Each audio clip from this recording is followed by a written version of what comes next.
আমরা গত মাসে শুরু করেছিলাম খেল মহারণ 2 সেটার উদ্বোধনী অনুষ্ঠান জিপি ভিত্তিক। আর আজকে আমরা আমাদের লক্ষ্মীপুরের প্রায় 31টা জিপিতে সব এই জিপি লেভেল খেলাগুলো অনুষ্ঠিত হয়েছে।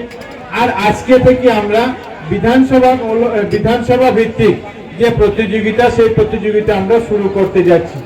আসামের সর্বকালের সর্বশ্রেষ্ঠ মুখ্যমন্ত্রী ডক্টর হিমন্ত বিশ্ব শর্মা মহাশয় একটা প্রয়াস শুরু করেছিলেন যে আমরা সবকিছু ডেভেলপমেন্টের সঙ্গে সঙ্গে ছেলে মেয়েদের যাতে খেলাধুলার ক্ষেত্রে হোক, সাংস্কৃতিক ক্ষেত্রে হোক, আমরা যাতে তাদের বিকাশ করাতে পারি সেই ব্যবস্থা উনি গ্রহণ করেছিলেন।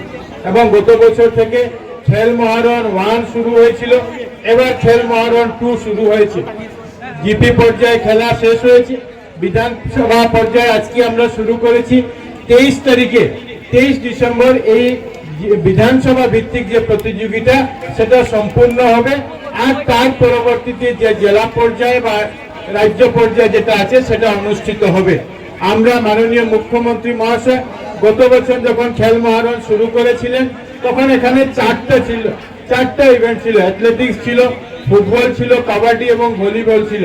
এবং এবার এটার সঙ্গে নতুনভাবে সংযুক্ত করে দেওয়া হয়েছে চেস, সাইক্লিং এবং সুইমিং। এটা নতুনভাবে সংযোগ করা হয়েছে এবং আমাদের জন্য, লক্ষ্মীপুরের জন্য অত্যন্ত আনন্দের বিষয় যে আমাদের এখানে প্রায় 20,175 জন ছেলে হোক, মেয়ে হোক, বিভিন্ন স্কুলের ছাত্রছাত্রীরা হোক, তারা এই ক্ষেত্রে নিজের নাম রেজিস্ট্রেশন করেছেন। আর প্রায় 2110 জন মেডেল পেয়েছেন বা আগামী দিনে মেডেল পাবেন। বিভিন্ন স্কুলের শিক্ষা প্রতিষ্ঠানের, সেটা প্রাইভেট হোক, সরকারি হোক, সবাই এটাতে অংশগ্রহণ করেছেন। আর এছাড়া বিভিন্ন ক্লাব, বিভিন্ন এনজিও, বিভিন্ন ইন্ডিভিজুয়ালিও অনেকে এটাতে অংশগ্রহণ করেছে। আমাদের বিধানসভা, আমাদের রাজ্যে প্রায় 70 লাখের কাছাকাছি রেজিস্ট্রেশন ইতিমধ্যে আমরা করতে পেরেছি। আর মুখ্যমন্ত্রী মহাশয়ের যে স্বপ্ন যে খেলাধুলায় আমরা আসামকে এগিয়ে নিয়ে যেতে পারি, খেলাধুলায় আমরা আমাদের ছেলে মেয়েদেরকে যে মেরিট তাদের মধ্যে আছে, যে মেধা আছে, সেই মেধাকে যাতে আমরা এগিয়ে নিয়ে যেতে পারি। আজকে আমরা বিধানসভা ভিত্তিক এখানে শুরু করব। 2টা টিমের ফুটবল প্রতিযোগিতা এখানে হবে। পরবর্তীতে 2টা ফিল্ডে এটা চলবে, একটা লক্ষ্মীপুর চা বাগানের ফিল্ড এবং লাভক চা বাগানের ফিল্ডে। 2টি জায়গাতে আমরা এই আমাদের বিধানসভা পর্যায়ে যে ম্যাচগুলি বা ইভেন্টগুলি হবে সেটা আমরা চালিয়ে নিয়ে যাব।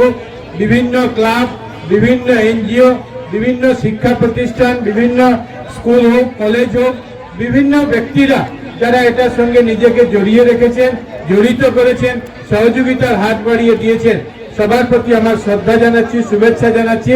যাতে মুখ্যমন্ত্রী যে স্বপ্ন খেল মহারণ নিয়ে, এই খেল মহারণ যাতে আমরা সুন্দরভাবে করাতে পারি। আমরা এখানে ব্যবস্থা করেছি যারা খেলোয়াড়রা আসবেন তাদের দুপুরে একটু মধ্যাহ্ন ভোজন থেকে শুরু করে সবকিছু যাতে ব্যবস্থা আগামী এই 7-8 দিন যেটা চলবে, এই 7-8 দিন যাতে আমরা করতে পারি। আজকে এই অনুষ্ঠান আমরা শুরুয়াত করব 2টা স্ট্রিমের সঙ্গে আমরা পরিচয় হয়ে এখানে শুরু করব। কিন্তু পরবর্তী পর্যায়ে যে খেলাগুলা বা যে বিভিন্ন যে 7টি ইভেন্ট হবে যাতে আমরা সুন্দরভাবে করতে পারি, এই জন্য আপনাদের সবার সাহায্য সহযোগিতা চাই। এই বিধানসভা ভিত্তিক যে কমিটি আছে এটার দায়িত্ব প্রত্যেক বিধানসভাতে বিধায়করা আছেন, এখানে আমাকে দায়িত্ব আছি আমি। আর আমাদের যারা বিভিন্ন ব্লকের বিডিও হন, জিপি সেক্রেটারি হন বা যারা অফিসিয়ালরা আছেন, তাদের কাছে আমার অনুরোধ থাকবে যাতে সবাই আমরা এই কয়েকদিন, আগামী কয়েকদিন যাতে আমরা সবাই নিজের সময় দিয়ে এটাকে আমরা সফল করে দিতে পারি। এই অনুরোধ আপনাদের সবার কাছে রাখছি। মন্ত্রী হিসাবে নতুন দায়িত্ব মাননীয় মুখ্যমন্ত্রী মহাশয় দিয়েছেন, আপনাদের সবার সাহায্য সহযোগিতা চাই। যেভাবে আপনারা আশীর্বাদ দিয়ে আমাকে এখান থেকে বিধায়ক নির্বাচিত করেছিলেন, আগামী দিনেও আপনাদের সবার আশীর্বাদ নিয়ে, আপনাদের সবার আশীর্বাদ পেয়ে যাতে যে মন্ত্রী হিসাবে যে দায়িত্ব দেওয়া হয়েছে সেই দায়িত্ব যাতে সঠিকভাবে সততা নিষ্ঠার সঙ্গে পালন করতে পারি, এই জন্য আপনাদের সবার কাছে আমার প্রার্থনা জানাচ্ছি, শুভেচ্ছা জানাচ্ছি। যারা আজকে সাংস্কৃতিক কার্যক্রমের ব্যবস্থা করেছেন তাদেরকেও, সেই শিল্পীদেরকেও আমি ধন্যবাদ জানাচ্ছি।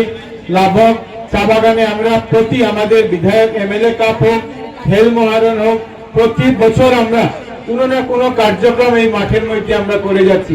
আর এই মাঠে কাজ করতে গিয়ে আমাদের এখানকার এই এলাকার বাগান ম্যানেজমেন্ট হোক, বাগান পঞ্চায়েত হোক, আমাদের শ্রমিক ভাইরা হোক বা বিভিন্ন ক্লাব এনজিও যারা ব্যক্তিরা আছেন, সবাই আমাদেরকে বিভিন্ন সময় যেভাবে সহযোগিতার হাত বাড়িয়ে দিয়েছেন, তাদের সবার প্রতি আমি ধন্যবাদ এবং আমার কৃতজ্ঞতা জানাচ্ছি। আর আজকে এই খেল মহারণ বিধানসভা ভিত্তিক খেল মহারণ এখন আমরা শুরু করব। আপনারা যাতে প্রতিদিন আমরা এই খেল মহারণে যাতে অংশগ্রহণ করি, যাতে দর্শক যদি না থাকে, খেলাধুলা যারা খেলেন তাদের উৎসাহ আসে না, এই জন্য আমরা যাতে সবাই এখানে উপস্থিত থাকি। 23 তারিখে এখানে এই খেল মহারণের সমাপন হবে, সমারোপ হবে, সেদিন আমি চেষ্টা করবো এখানে উপস্থিত থেকে যাতে আপনারা যারা অংশগ্রহণ করেছেন তাদের সবার সঙ্গে আমরা একটু সময় কাটাতে পারি, আপনাদের সবাইকে সংবর্ধনা সম্মান জানাতে পারি। আজকের দিনে সবাইকে শ্রদ্ধা নমস্কার জানিয়ে আমার বক্তব্য এখানেই শেষ করছি। ভারত মাতা কি জয়।